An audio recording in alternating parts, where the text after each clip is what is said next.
அதிமுகவுடைய செயற்குழு பொதுக்குழு கூடியிருக்க மக்களே, இதுல ஒரு 16 தீர்மானங்கள் நிறைவேற்றப்பட்டிருக்கு இபிஎஸ் அவர்களுடைய உரையில.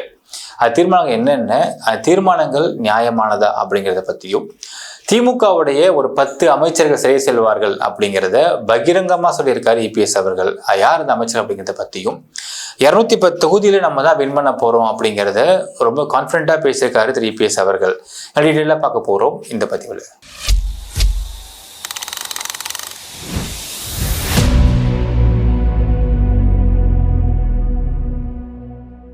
அன்பார்ந்த மக்களுக்கு வணக்கம். நான் உங்கள் கார்த்திக் பிள்ளை அண்ட் வெல்கம் டு தி கேடி. இது எடப்பாடி பழனிசாமி அவர்கள் தலைமையில உங்களுக்கு அதிமுகவுடைய செயற்குழு பொதுக்குழு இன்னைக்கு கூடியிருக்க மக்களே, இதுல ஒரு 16 தீர்மானங்கள் நிறைவேற்றப்பட்டிருக்கு.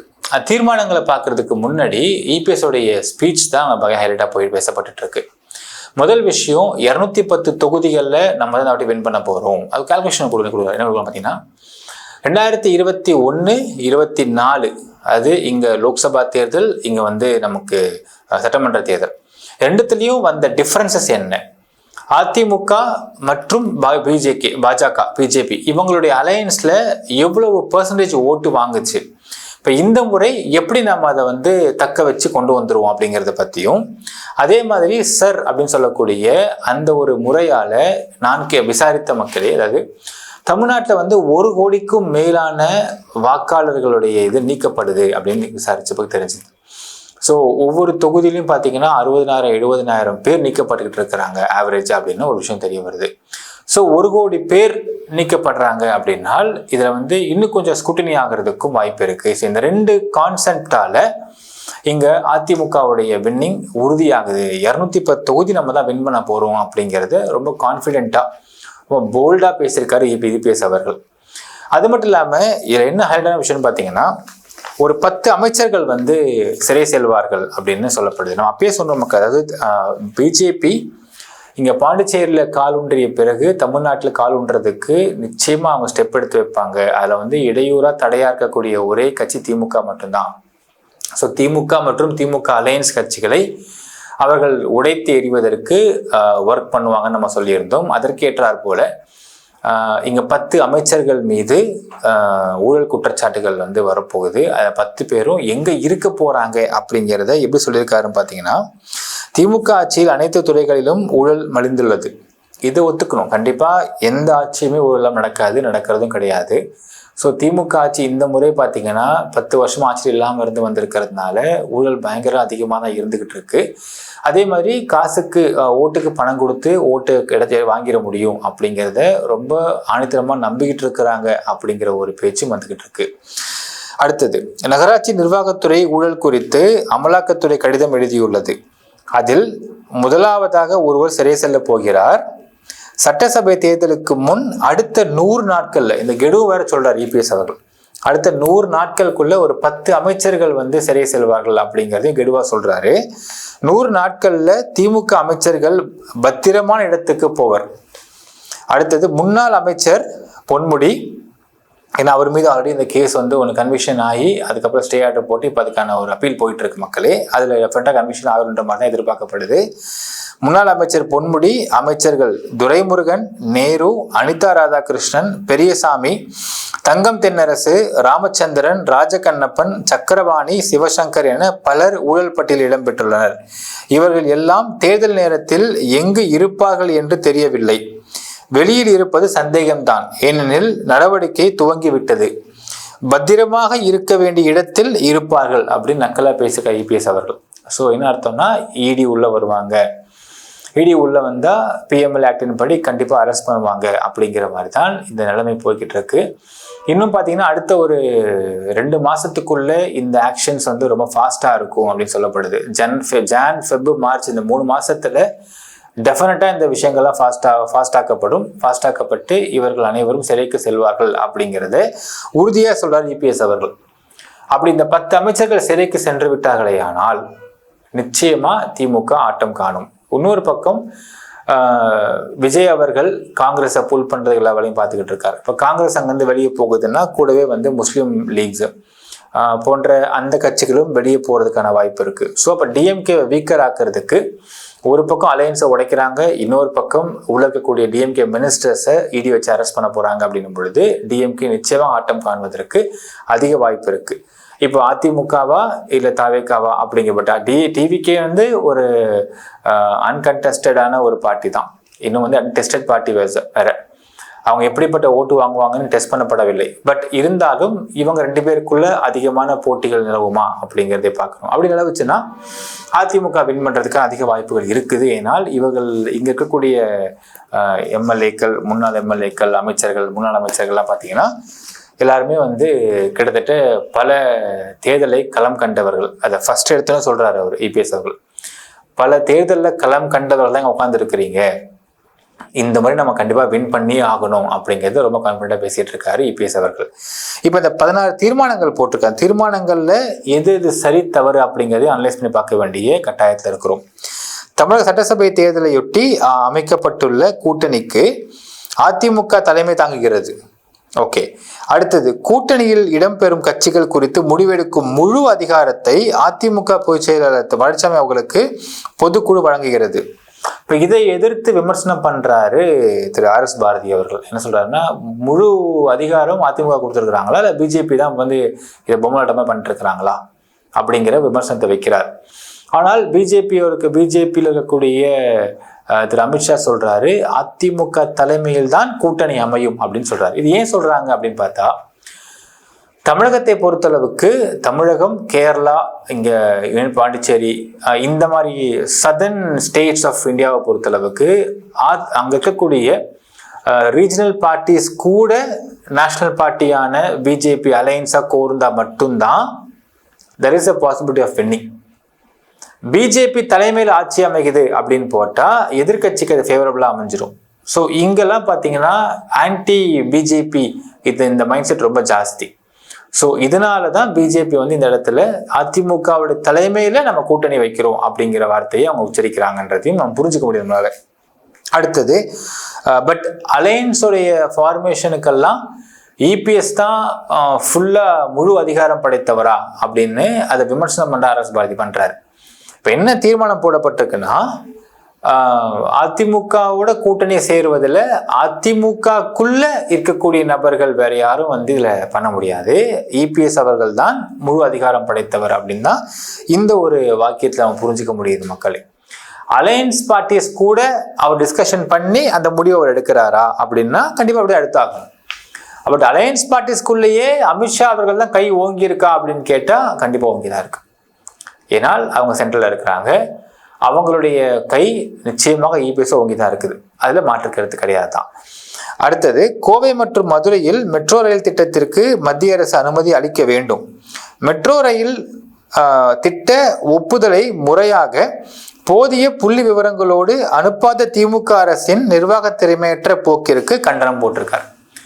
ஸோ இது ஒரு விமர்சனமாக வந்துகிட்டு இருக்கு. மெட்ரோ ரயில் திட்டத்திற்கு இவங்க வந்து ப்ராப்பரான எஸ்டிமேஷன் கொடுக்கல, ரொம்ப ஹைப்டாக கொடுத்துட்டாங்க, அதனால தான் பிஜேபி வந்து இதை வந்து சாங்ஷன் பண்ண மறுக்குது அப்படின்னு சென்ட்ரல் கவர்மெண்ட்னு சொல்கிறாங்க. இது என்ன மாதிரி இம்பாக்ட் ஏற்படுத்துன்னு பார்த்தீங்கன்னா, தேர்தல் சமயத்தில் அப்போ டிஎம்கே ஹைப்டாக கொடுக்குறாங்கன்னா இது இவங்க எவ்வளோ ஊழல் பண்ண போகிறாங்க, எவ்வளோ காசு அடிக்க போகிறாங்க அப்படிங்கிற மாதிரியான டாக்கை கொண்டு வரும் அப்படிங்கிறத இப்போ டிஎம்கே புரிஞ்சுட்டு இருந்திருப்பாங்க. ஸோ இந்த இடத்துல மெட்ரோ ரயில் திட்டத்திற்கு ஒப்புதல் கொடுக்காததுக்கான காரணம் அந்த ஹைப்டு எஸ்டிமேஷன் கொடுத்துட்டாங்க அப்படிங்கிறதை அப்போவே பிஜேபி சொன்னாங்க. இப்போ அது கண்டனம் தெரிவிச்சிருக்காரு இபிஎஸ் அவர்கள். அடுத்தது, சேலம், கோவை, மதுரை மாநகரங்களில் பாஸ்போர்ட் அலுவலகம் அமைக்க வேண்டும். பாஸ்போர்ட் அலுவலகம் அப்படிங்கிறது வந்து ஸ்டேட் கவர்மெண்ட் அமைக்குமா சென்ட்ரல் கவர்மெண்ட் அமைக்குமா அப்படின்பா சென்ட்ரல் கவர்மெண்ட் தான் அமைக்கணும். அதையே ஸ்டேட் கவர்மெண்ட்டில் வந்து அவர் நீங்கள் இம்ப்ளிகேட் பண்ணுறாரு அப்படின்றது அவன் புரியல. சிறப்பு வாக்காளர் பட்டியல் திருத்த பணியை அதிமுக வரவேற்கிறது. முறைகேடான வாக்காளர் பட்டியல் மற்றும் தில்லுமுள்ளுக்களை நீக்கி தகுதியான வாக்காளர்களை கொண்ட வாக்காளர் பட்டியலை வெளியிட வேண்டும். உண்மையாக தேவையான விஷயம்தான். இதில் நாம் முன்னே சொன்ன மாதிரி தமிழ்நாட்டிலிருந்து கிட்டத்தட்ட 1 கோடி பேருக்கு மேலே நீக்கப்படுகிறார்கள் தகுதியற்றவர்களாக அப்படின்னு சொல்லப்படுது. இந்த 1 கோடி பேரும் போலி வாக்காளர்கள் அளவான கிடையாது. எப்படின்னா, நமக்கு தெரிந்த ஒரு சம்பவம் நான் இங்கே சுட்டி காட்ட விரும்புகிறேன். ஒரு கம்யூனிஸ்ட் கட்சியை சேர்ந்தவர் அவர் வந்து எஸ்ஐஆர் ஃபில் பண்ணி கொண்டு வந்து கொடுக்குறார். கொடுத்தவொடனே அவர் வந்து என்ன சொல்றாருன்னா, அவர் வந்து வேலை பார்த்துட்டு இருக்காரு, கம்யூனிஸ்ட் கட்சியில் வந்து பொறுப்பாளராக இருக்கார். கொடுத்தவொடனே 2002 எங்க ஓட்டு போட்டீங்க அப்படின்னு கேட்குறாங்க. அவருக்கு மறந்து போச்சு. அவர் ஏதோ ஒரு பேரை போட்டார். அதை செக் பண்றாங்க சிஸ்டம்ல, பார்த்தா அவர் பேர் வரல. அடுத்து ஹி இஸ் மேக்கிங் அது 2 ஆப்ஷன்ஸ் பண்றாரு. இல்ல இதுன்னு நினைக்கிறேன் சார், அது நினைக்கிறேன் சார், மாத்தி மாத்தி சொல்றாரு. ரெண்டுமே செக் பண்ணி பார்த்தா வரலன்னொடனே இவருக்கு வந்து தகுதியற்ற ஒரு தகுதியற்ற ஒரு ஓட்டுன்னு சொல்லிட்டு, தகுதியற்ற ஒரு கார்டுன்னு சொல்லிட்டு அதை நீக்கிடுறாங்க. இப்போ இவர் என்ன கத்துறாருன்னா, எங்க 2002 நான் எங்க ஓட்டு போட தெரிலங்க, நான் ஒரு 2-3 பேர் சொல்றேன், அந்த பேர்ல வந்து வரலன்னு சொல்றீங்க.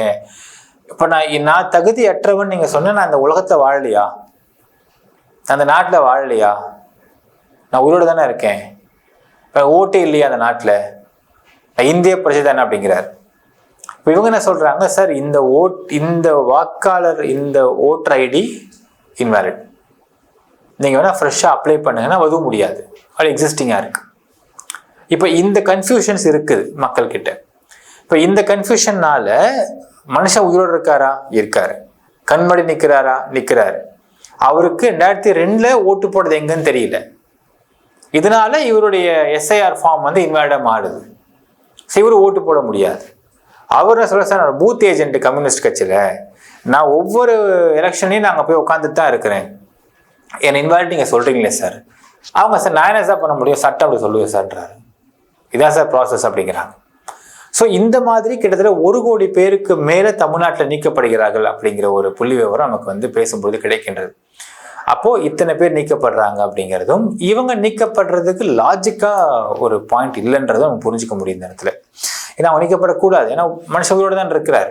இப்போ என்ன what is other option, next option என்ன அப்படின்றதையும் இங்க வந்து தேர்தல் ஆணையம் வந்து இதை இங்க பார்க்க வேண்டும்ன்றதையும் நம்ம கோரிக்கையாக முன்வைக்கிறோம். அடுத்தது, திமுக அரசு நெல்லின் ஈரப்பதத்தை 17% இருந்து 25% உயர்த்த மத்திய அரசு ஆணையை பெற்று நெல் கொள்முதலை முழுமையாக செய்து முடிக்க வேண்டும்ன்றாங்க.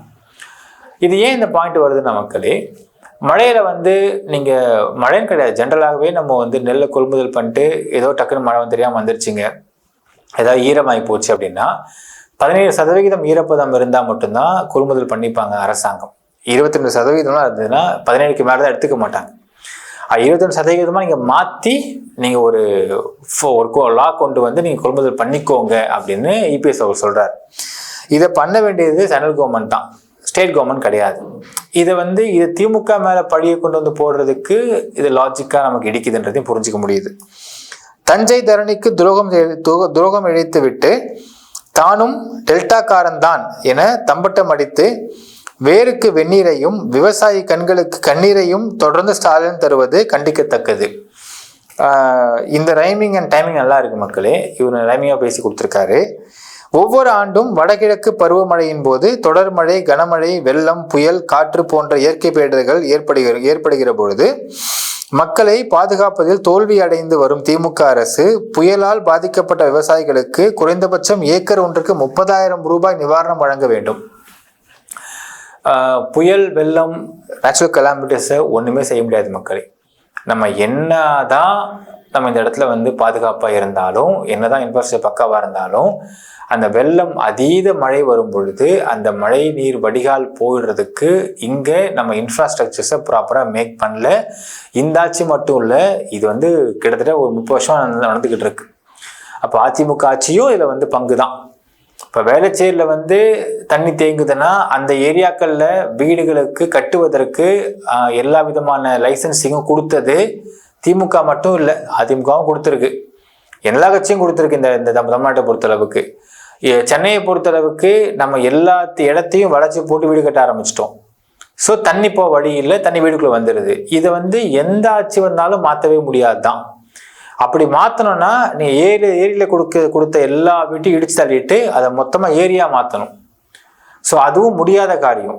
ஸோ இந்த பாயிண்ட் அப்படிங்கிறது ஒவ்வொரு முறையும் சும்மா சொல்லிக்கலாமே தவிர எந்த ஆட்சி வந்தாலும் இந்த விஷயத்தை மாற்றவே முடியாது. இப்போ விவசாயிகளுக்கு வந்து அதிகமான பணம் நிவாரணமாக தரணும் அப்படிங்கிறது லாஜிக் பாயிண்ட். ஏன்னா அவங்க வந்து விவசாயம் பண்ணி கொள்முதல் பண்ண முடியாமல் போயிடுது, நெல் பயிர் வீணாக போயிடுது, அதுக்கு எக்ஸ்ட்ரா காசு தரணுன்றது ஓகே, ரீசனபிளான பாயிண்டை சொல்லலாம்.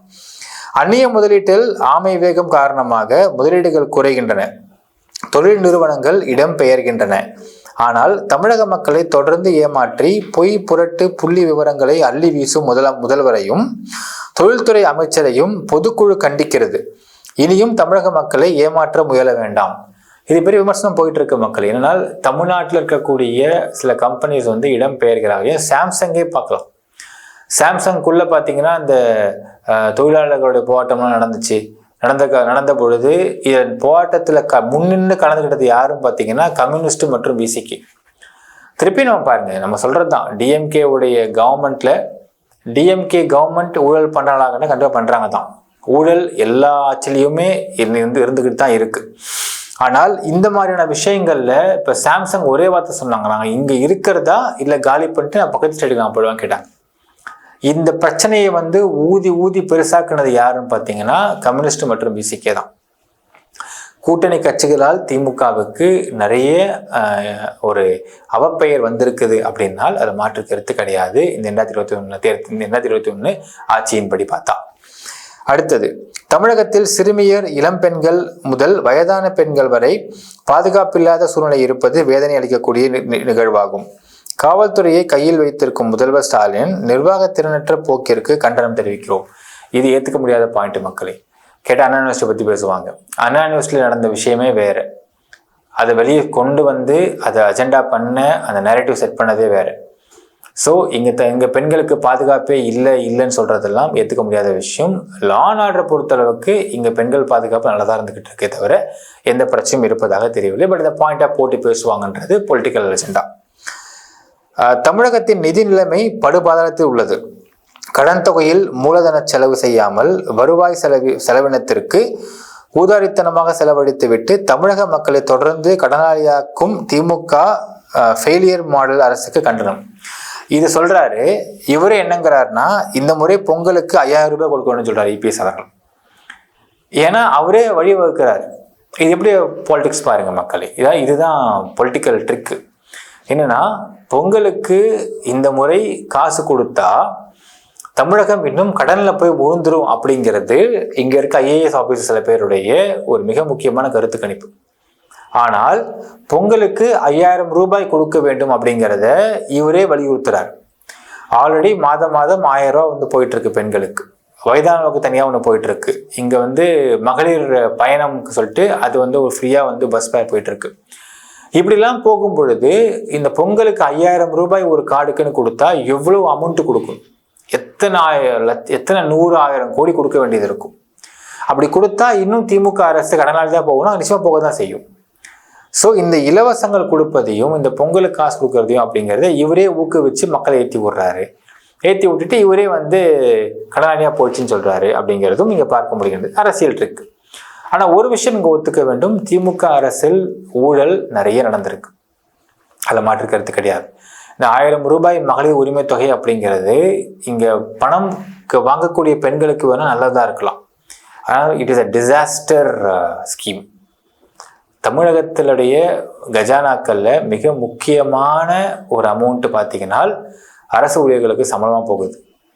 அது இல்லாம அதுக்கு பிறகு இந்த மாதிரியான உரிமை தொகைகள், இந்த தொகைகள்லாம் போகிறது அப்படிங்கிறது ஏற்றுக்க முடியாத விஷயம். இது வந்து டிசாஸ்டர். ஆக்சுவலா மேஜரா நீங்க வந்து இலவசங்களுக்கு ஃபோக்கஸ் பண்ணி கொடுத்துட்டீங்கன்னா திட்டங்களை எப்படி ஃபோக்கஸ் பண்ணி கொடுப்பீங்க அப்படிங்கிறது தான் இங்க பாயிண்ட். கடந்த 2021 சட்டசபை தேர்தலில் திமுக 525 தேர்தல் வாக்குறுதிகளை அளித்தது.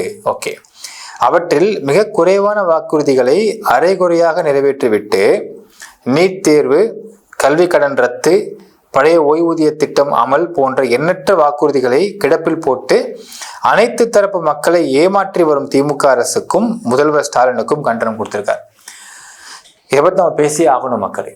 ஏனால் 2021 தேர்தலில் டிஎம்கே வின் பண்ணணும் அப்படிங்கிறதுக்காக வாக்குறுதிகளை அள்ளி விட்டாரு அப்படிங்கிறதுல உறுதியான ஒரு பாயிண்ட். எது நடைமுறை சாத்தியம் இல்லை அப்படிங்கிறத பற்றி டிஎம்கே அரசு யோசிக்காம அள்ளி விட்டாங்க. இப்போ வந்து அதிகாரத்துக்கும் வந்துட்டாங்க. இதில் முக்கியமாக இந்த நீட் தேர்வு ரத்து அப்படிங்கிறதெல்லாம் வாய்ப்பே இல்லை. எந்த அரசும் பண்ண முடியாது. சுப்ரீம் கோர்ட் வரைக்கும் இந்த கேஸ் போய் சுப்ரீம் கோர்ட் தெளிவாக சொல்லிட்டாங்க, ஒரு எக்ஸாமினேஷன் மாணவர்களுக்கு எதிரியாக இருக்கவே முடியாது அப்படின்ட்டாங்க. நீட் வந்ததுனால மட்டும்தான் இங்கே இருக்கக்கூடிய அரசு பள்ளி மாணவர்கள்லாம் டாக்டர்ஸ் ஆக முடியுது. பணம் அவ்வளோ கட்ட வேண்டிய அவசியம் இல்லை, மெரிட்டில் போய் சேர்றாங்க. ஸோ டாக்டர்ஸோடைய உள்ளே வரக்கூடிய அட்மிஷன்ஸ் அப்படிங்கிறது ஸ்குட்டனி பண்ணப்பட்டிருக்கு. நீட் தேர்வு அப்படிங்கிறது இங்கே நிச்சயமாக ஒரு எதிரி இல்லை, அது மக்களுக்கு நண்பனான ஒரு நண்பன் தான் அப்படிங்கிறதும். நீட் தேர்வை ஏன் மக்கள் எதிர்த்தாங்க தமிழ்நாட்டில் அப்படின்னு கேட்டால், அப்போ இருந்த தமிழ்நாட்டு சிலபஸ் அதை மாடிஃபை பண்ணாமல் இருந்திருக்கு. அது சென்ட்ரல் கவர்மெண்ட்டில் ப்ரிப்பேர் பண்ணக்கூடிய அந்த நீட் தேர்வு எக்ஸாமினேஷன்ஸ்க்கு கொஷின்ஸ்க்கு தமிழ்நாட்டில் இருக்கக்கூடிய கல்வி திட்டங்கள், அதாவது இங்கே இருக்கக்கூடிய சிலபஸஸ் கம்பீட் பண்ண முடியல. 2020-21 சமயங்களில் உதயசந்திரன் ஐஏஎஸ் அவர்கள் என்ன பண்ணுறாருன்னா, ஏன் கம்பீட் பண்ண முடியல?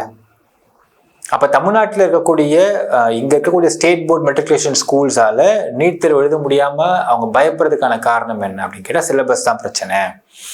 ஸோ என்ன பண்ண, சிலபஸை அவர் மாற்றி அமைக்கிறார். உதயசந்திரன் ஐஏஎஸ் பார்த்தீங்கன்னா அந்த கொரோனா சமயத்தில் சிலபஸை மாற்றி அமைச்சு சிலபஸ் இம்ப்ளிமெண்ட் ஆகி இன்னைக்கு ஒரு கவர்மெண்ட் ஸ்கூலில் படிக்கக்கூடிய மாணவ மாணவிகளும் நீட் தேர்வை ஈஸியாக எழுதி அதை த்ரூ பண்ணி மெடிக்கல் போய் சேர முடிகிற அளவுக்கு இன்னைக்கு சிலபஸ் உயர்ந்திருக்கு. அதுக்கு we have to thank NEET. அந்த சமயத்தில் டிஎம்கே வச்சு அரசியல் பண்ணதுனால அதையே பிடிச்சிட்டு வாக்குறுதியை கொடுத்துட்டாங்க. இது டிஎம்கேயும் கிடையாது மக்களே, எந்த ஆட்சி வந்தாலும் நீட்டை ரத்து பண்ணவே முடியாது. அது சுப்ரீம் கோர்ட் வரைக்கும் போய் அது டிஸ்மிஸ் ஆகப்பட்ட ஒரு கேஸ். இதை வாக்குறுதியாக கொடுத்ததே முதல்ல தப்புன்றதை இங்கே பார்க்கணும். அடுத்தது மிக முக்கியமான விஷயம் பார்த்தீங்கன்னா கல்வி கடன் ரத்து. அது என்ன ஸ்டாட்டிஸ்டிக்ஸ்ன்றதை நான் எடுத்துட்டு நான் பேசுகிறேன் மக்களே. அடுத்தது மிக முக்கியமாக நான் பார்க்குறது பழைய ஓய்வூதிய திட்டம் அமல். கவர்மெண்ட் ஜாப் இருக்கவங்க கண்டிப்பாக தெரியும். கவர்மெண்ட் ஜாப்ல ஐ திங்க் 2000க்கு முன்னாடி நினைக்கிறேன், if I am not wrong, 2000க்கு முன்னாடி வரைக்கும் கவர்மெண்ட் ஜாப்ல இருக்கக்கூடிய நபர்களுக்கு கிடைச்ச அந்த ஒரு சேலரி அப்படிங்கிறது ரொம்ப கம்மி தான். ஒரு பே கமிஷன் வருது 2000 அந்த சமயத்தில். அந்த பே கமிஷன் வந்ததுக்கு அப்புறம் தான் வாங்கிட்டு இருக்க டிஎம்கே தான் பண்ணாங்க அந்த பே கமிஷனை. வாங்கிட்டு இருக்கிற சேலரியை விட 2.5 மடங்கு அதிகமாக சேலரி வாங்குறாங்க. ஸோ ஒரு சேலரி வாங்குறாங்க, கிட்டத்தட்ட 30 வருஷமா கவர்மெண்ட்ல வேலை பார்க்குறாங்கன்னா 25 வருஷமா ஒரு சேலரி வாங்கிட்டு இருக்காங்க. ரொம்ப குறைவான சேலரி வாங்கிட்டு இருக்காங்க, கஷ்டமா. ரொம்ப கம்மின்னு சொல்ல முடியாது, அதிகம் சொல்ல முடியாது. It was very very moderate salary. Compare பண்ணும் பொழுது, பிரைவேட்டை கம்பேர் பண்ணும் பொழுது ரொம்ப கம்மி சேலரி வாங்கிட்டு இருக்காங்க. அந்த 2000 சமயங்களில் திரு கருணாநிதி அவர்கள் முதலமைச்சர் அந்த சமயத்தில் பே கமிஷன் போடுறாரு. அந்த pay commission 2.5 times salary increase ஆகுது. ஸோ 2000க்கு பிறகு வேலைக்கு வந்தவங்க எல்லாருக்கும் பார்த்தீங்கன்னா பேசிக் சேலரியே ஜாஸ்தி. நீங்கள் ஒரு நார்மலான ஒரு ஜாபுக்கு போனீங்கன்னா கூட 18,000 ரூபாய் பேசிக்கே கொடுக்க ஆரம்பிச்சிட்டாங்க. ப்ரைவேட்டை கம்பேர் பண்ணும்போது ரொம்ப ரொம்ப அதிகம். ஸோ என்ன சொல்லிட்டாங்கன்னா, நீங்கள் இந்த ஒரு சேலரி பேஸில் போகும்பொழுது அவங்க ரிட்டையர்மெண்ட் 30 வருஷம் இருக்குன்னா அந்த 30 இயர்ஸில் லட்சங்களில் சேலரி வாங்க ஆரம்பிப்பாங்க 30 இயர்ஸ் ப்ளஸில். ஸோ அவர்களுக்கு பென்ஷன் அப்படிங்கிறது தேவைப்படாது. ஏன்னால் செட்டில்மெண்ட் அப்படிங்கிறது, ரிட்டையர்மெண்ட் பெனிஃபிட் செட்டில்மெண்ட்றது ஹியூஜாக கொடுக்க ஆரம்பிக்கிறாங்க. அப்போ யோசிச்சு பாருங்க மக்களே, மினிமம் பேசிக் சேலரி அதிகப்படுத்திட்டாங்க பே கமிஷனுக்கு அப்புறம். அண்ட் சேலரியோடைய மோடே மாறிடுச்சு, ஹைப்பே அதிகமாகிடுச்சு, 2.5-3x அதிகமாகுது. ரிட்டையர்மெண்ட் பெனிஃபிட்டில் அவங்க கிடைக்கக்கூடிய பெனிஃபிட் அமௌண்ட்டு ரொம்ப அதிகப்படுத்துகிறாங்க. இவ்வளோ விஷயம் அதிகப்படுத்தினதுக்கு அப்புறம் அந்த ரிட்டையர்மெண்ட் வர பெனிஃபிட் அமௌண்ட்டை வச்சு அவங்க பேங்க்ல போட்டு உட்காந்து சாப்பிட்ற அளவுக்கு அந்த காசு இருக்கும். இதற்கு மேலே நீங்கள் பென்ஷனும் கொடுத்தீங்கன்னால் எவ்வளோ பென்ஷன் தருவாங்கன்னு பார்த்தீங்கன்னா மக்களே, கடைசி மாதம் எவ்வளோ சேலரி வாங்குறாங்களோ அதில் 50% பென்ஷனாக கொடுப்பாங்க. இதுதான் ப்ராசஸ். அப்படி கொடுத்தாங்கன்னா கவர்மெண்ட் எங்கே போகும்? எப்படி மற்ற திட்டங்களை அவங்க வேலை பார்க்க முடியும்? இன்னைக்கு காலகட்டத்தில் பார்த்தீங்கன்னா தமிழ்நாட்டில் இருக்கக்கூடிய வருவாயில் மேஜர் பர்சன்டேஜ், ஐ திங்க் 50+60 நினைக்கிறேன், அவ்வளவு அமௌண்ட்டு அப்படியே அரசு ஊழியர்களுக்கு சம்பளம் மட்டும் போயிட்டு இருக்கு. மீதி உள்ள தொகை அமௌண்ட்டில் தான் திட்டங்கள் அறிவிக்கணும், உரிமை தொகையை கொடுக்கணும், இந்த மாதிரி போனஸஸ் தரணும். எங்கே போய் கவர்மெண்ட் போய் எங்கே காசு கேட்பாங்க, என்ன பண்ணுவாங்க அப்படிங்கிற ஒரு கொஸ்டின் இருக்கு. ஸோ இந்த பழைய ஓய்வூதிய திட்டம் அப்படிங்கிறதெல்லாம் கவர்மெண்ட் எம்ப்ளாயீஸோடைய ஓட்டை கேப்சர் பண்ணுறதுக்கு டிஎம்கே கொடுத்த ஒரு அள்ளி விட்ட ஒரு வாக்குறுதின்னு சொல்லணும். ஸோ இதெல்லாம் இம்ப்ளிமெண்ட் பண்ணவே முடியாது. பண்ணால் அவங்களுக்கு கஜானா சுத்தமாக காலியாகிடும். எதுவுமே செய்ய முடியாது கவர்மெண்டால. இதெல்லாம் டிஎம்கே பண்ணது மிகப்பெரிய தவறுன்னு தான் சொல்லணும். அடுத்தது, முதல்வர் மற்றும் அவரது குடும்ப உறுப்பினர்கள், அமைச்சர்கள் என துவங்கி மதுரை மேயர் ராஜினாமா என்கிற அளவுக்கு ஊழல் சாம்ராஜ்யமாக திகழும் திமுக அரசு கண்டனம். உண்மையா திமுக அரசு ஊழல் இருக்கதான் செய்யுது, அது யாரும் மறுக்க முடியாத உண்மை. அதை கண்டனம் தெரிவிச்சது நல்ல விஷயம் தான் மக்கள். நீதித்துறை சுயமாக செயல்பட அதன் தனித்தன்மை காப்பாற்றப்பட வேண்டும். ஆட்சியாளர்களின் தலையீடு இருக்கக்கூடாது. ஆட்சியாளர்கள் மிரட்டல் போக்கை கைவிட வேண்டும். நாட்டில் சட்டத்தின் ஆட்சி நடக்க வேண்டும். நீதித்துறைக்கே சவால் விடும் ஆட்சியாளர்களின் ஆதிக்க மனப்பான்மையை பொதுக்குழு வன்மையாக கண்டிக்கிறது. நீதித்துறையை கண்டிக்கிற அளவுக்கு இன்றைக்கு ஆட்சியாளர்கள்ட்ட யாரு அப்படி கார்னர் பண்றாங்க அப்படிங்கிறது நமக்கு தெரியல மக்களே. இன்ஃப்ளூயன்ஸ் இருக்கலாம், பட் கார்னர் அப்படிங்கிறதை ஆட்சியாளர்கள் பண்ணுவதாக நமக்கு படவில்லை. ஏன் இந்த பாயிண்ட் சொல்றாரு அப்படிங்கிறது நமக்கு உள்ளபடியே புரியவில்லை மக்களே. ஸோ இந்த 16 தீர்மானங்கள்ல ஒரு சில தீர்மானங்கள் அது டெம்ப்ளேட்டான தீர்மானங்களா இருக்கு. ஒரு சில தீர்மானங்கள் டிஎம்கே பண்ண தவறு சுட்டி காமிச்சிருக்காரு.